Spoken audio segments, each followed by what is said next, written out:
Bismillahirrahmanirrahim. Assalamu alaikum. Good morning. How are you all? Hope you are doing well at home, helping your mother and father and looking after your siblings as well. Enjoying these online classes. Today we are going to begin a new poem, The Sea. Come on, students, open your books, page 67. Are you ready? Good. First, I would like to do the introduction of this poem's writer. His name is James Reeves. James Reeves was a British writer principally known for his poetry, plays, and contribution to children's literature and the literature of collected traditional songs. Now, I would like to begin with the first stanza. Everyone, please concentrate and listen properly and try to understand how it is recited. The sea. The sea is a hungry dog, giant and grey. He rolls on the beach all day. With his slashing teeth and shaggy jaws, hour upon hour he gnaws the rumbling, tumbling stones, and bones, bones, bones, bones. The giant sea dog moans, licking his greasy paws. Now I would like to try to explain the first stanza. In this first stanza, James Reeves describes the sea in three different parts of the year. In the first stanza, the sea is compared by a hungry dog. It is written in the first line. This shows that in cold winter days, the sea is very rough.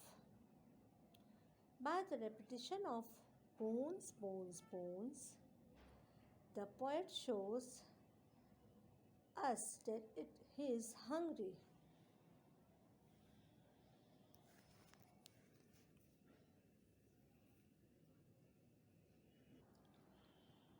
According to James Reeves, a famous poet, he describes the sea as a dog at different times and moods, happy, active, etc. Here, poet describe using few words like clashing teeth and shaggy jaws. Clashing teeth means when these giant waves rolling all the day at the beach, crashing together loudly, they create few loud voice. And shaggy means they are having long, thick and messy hair. How you could say that this sea is having a hair, but the poet is describing sea as a dog, and dogs are having a messy hair and nose. Here is another word, hour upon hour he knows. Sometimes these waves are so stormy, they bites and nibbles at something persistently. Like waves are always moving towards the beach with the breeze and heavy winds, just like a dog. The poet, similar and like the dog, like a waves, like the sea.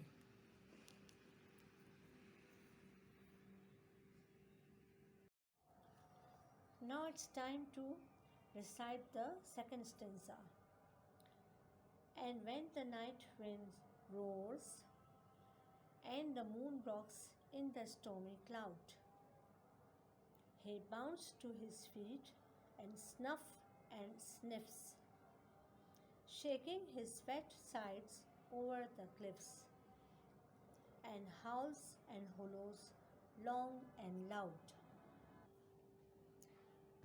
Throughout the poem, the author makes many connections between the dog and the sea regarding the similar characteristics and behavior. There are four similarities between sea and the dog. The first likeness is it in two lines where the sea and the dog have the same color and size, giant and grey. The second similarity is that the dog and the sea have movements and characteristics alike.